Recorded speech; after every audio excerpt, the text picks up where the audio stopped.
नमस्कार साथियों, नई वीडियो में आपका स्वागत है। तो साथियों, अगर आप एक केंद्र कर्मचारी हैं तो आपके लिए महत्वपूर्ण आदेश जारी किया गया है। इस आदेश को आप विस्तार से देख सकते हैं। नमस्कार साथियों, नई वीडियो में आपका स्वागत है। तो साथियों, अगर आप एक केंद्र कर्मचारी हैं तो आपके लिए महत्वपूर्ण आदेश जारी किया गया है। यूनिफाइड पेंशन स्कीम का लाभ, पात्रता, न्यूनतम पेंशन राशि और पेंशन कैलकुलेटर सहित सभी डिटेल की जानकारी दी गई है। जो यूनिफाइड पेंशन स्कीम केंद्र सरकारी कर्मचारियों के लिए एक नई पेंशन योजना है जिसे 1 अप्रैल 2025 से लागू किया गया है। इस योजना का उद्देश्य सरकारी कर्मचारियों की सेवा अवधि को अंतिम आहरित वेतन के आधार पर स्थित पेंशन प्रदान करता है। यूपीएससी के तहत कर्मचारी राष्ट्रीय पेंशन योजना एनपीएस के स्विच करता है और एकीकृत पेंशन को योजना का लाभ उठा सकते हैं। योजना में न्यूनतम 10 वर्ष की सेवा के बाद प्रति महीने की पेंशन गारंटी दी गई है। इसके अतिरिक्त सेवानिवृत्ति पर एक मुक्त भुगतान पारिवारिक पेंशन का भी प्रावधान है। बता दें कि यूनिफाइड पेंशन स्कीम यूपीएस की लागू करने का पहला राज्य महाराष्ट्र बन गया है। एकीकृत पेंशन यूपीएस को टीबी के सोमनाथ समिति 2023 सिफारिशों के बाद लाया गया है। नरेंद्र मोदी की अध्यक्षता वाली यूनियन कैबिनेट ने केंद्रीय सरकारी कर्मचारियों को यूनिफाइड पेंशन स्कीम एनपीएस को मंजूरी दी है। यह योजना 1 अप्रैल 2025 से प्रभावी होगी और इसका लाभ 23 लाख केंद्रीय कर्मचारी को मिलेगा। पीएम मोदी ने यूपीएससी के कर्मचारी को गरिमा और वित्तीय सुरक्षा सुनिश्चित करने वाले बताया गया है। उन्होंने एक्स पर पोस्ट कहा है कि उन्हें देश के विकास के लिए कड़ी मेहनत करने वाले सभी सरकारी कर्मचारियों पर गर्व है। एकीकृत पेंशन योजना यूपीएससी को टीबी सोमनाथ समिति 2023 की सिफारिशों के बाद लाया गया है।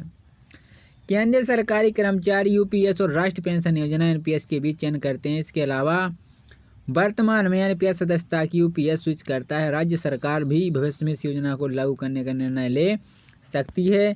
तो चलिए इस योजना के बारे में विस्तार से जानते हैं। बता दें कि यूनिफाइड पेंशन स्कीम यूपीएससी को लागू करने वाला पहला राज्य महाराष्ट्र बन गया है।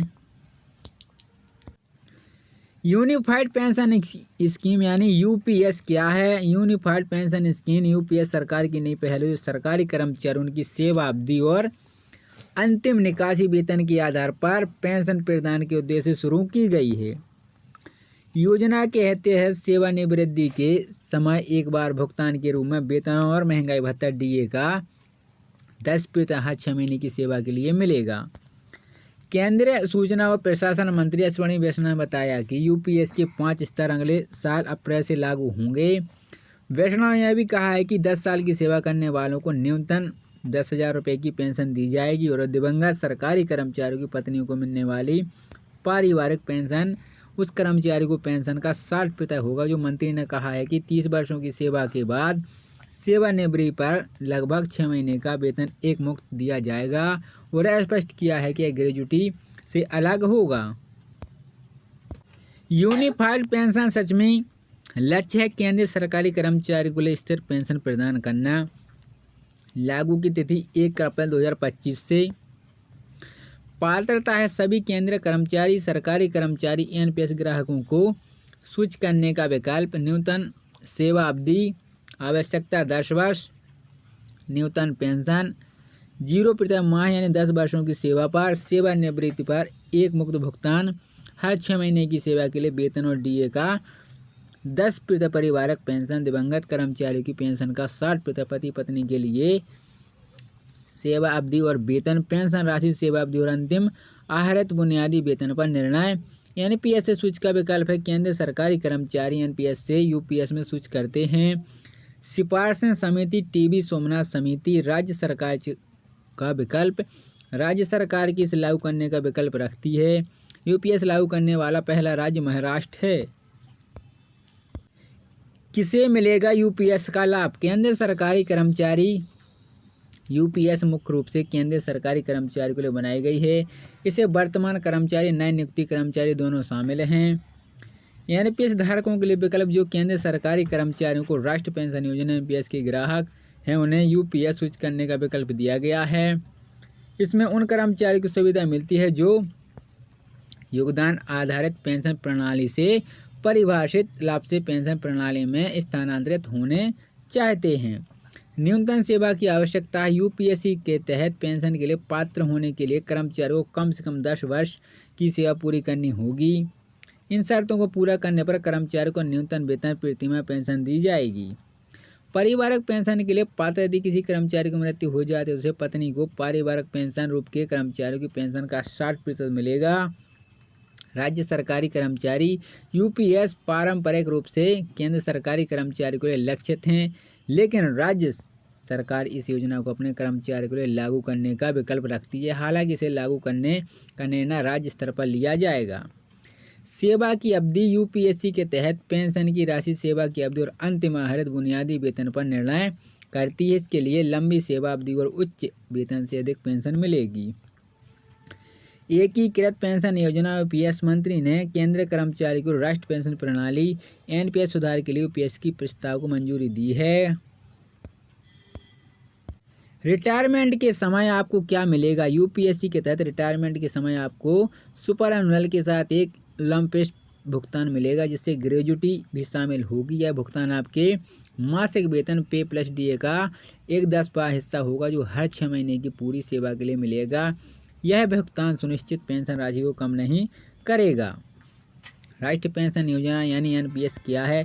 केंद्र सरकार ने 1 जनवरी 2004 में योगदान आधारित पेंशन प्रणाली, जिसे राष्ट्रीय पेंशन योजना एनपीएस कहा जाता है, शुरुआत की थी। इस योजना के तहत सरकारी कर्मचारी अपनी मासिक वेतन में पेंशन के लिए योगदान करते हैं, जिसे नियोजन को मिलने वाले योगदान और इस फंड को पेंशन फंड के मैनेज के मध्य से निर्धारित निवेश योजना में प्रकार। साथियों, नए वीडियो में आपका स्वागत है। तो साथियों, अगर आप एक केंद्रीय कर्मचारी हैं तो आपके लिए महत्वपूर्ण आदेश जारी किया गया है। यूनिफाइड पेंशन स्कीम का लाभ, पात्रता, न्यूनतम पेंशन राशि और पेंशन कैलकुलेटर सहित सभी डिटेल की जानकारी दी गई है। जो यूनिफाइड पेंशन स्कीम केंद्र सरकारी कर्मचारियों के लिए एक नई पेंशन योजना है, जिसे 1 अप्रैल 2025 से लागू किया गया है। इस योजना का उद्देश्य सरकारी कर्मचारियों की सेवा अवधि को अंतिम आहरित वेतन के आधार पर स्थित पेंशन प्रदान करता है। यूपीएससी के तहत कर्मचारी राष्ट्रीय पेंशन योजना एनपीएस के स्विच करता है और एकीकृत पेंशन को योजना का लाभ उठा सकते हैं। योजना में न्यूनतम 10 वर्ष की सेवा के बाद प्रति महीने की पेंशन गारंटी दी गई है।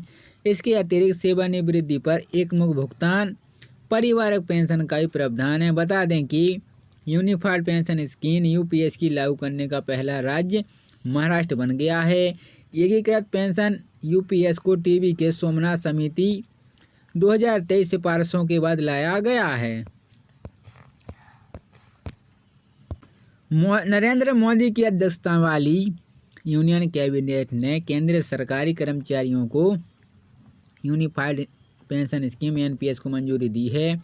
यह योजना 1 अप्रैल 2025 से प्रभावी होगी और इसका लाभ 23 लाख केंद्रीय कर्मचारी को मिलेगा।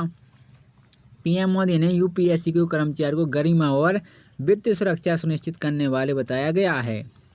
उन्होंने एक्स पर पोस्ट कहा है कि उन्हें देश के विकास के लिए कड़ी मेहनत करने वाले सभी सरकारी कर्मचारियों पर गर्व है। एकीकृत पेंशन योजना यूपीएससी को टीबी सोमनाथ समिति 2023 की सिफारिशों के बाद लाया गया है। केंद्रीय सरकारी कर्मचारी यूपीएस और राष्ट्रीय पेंशन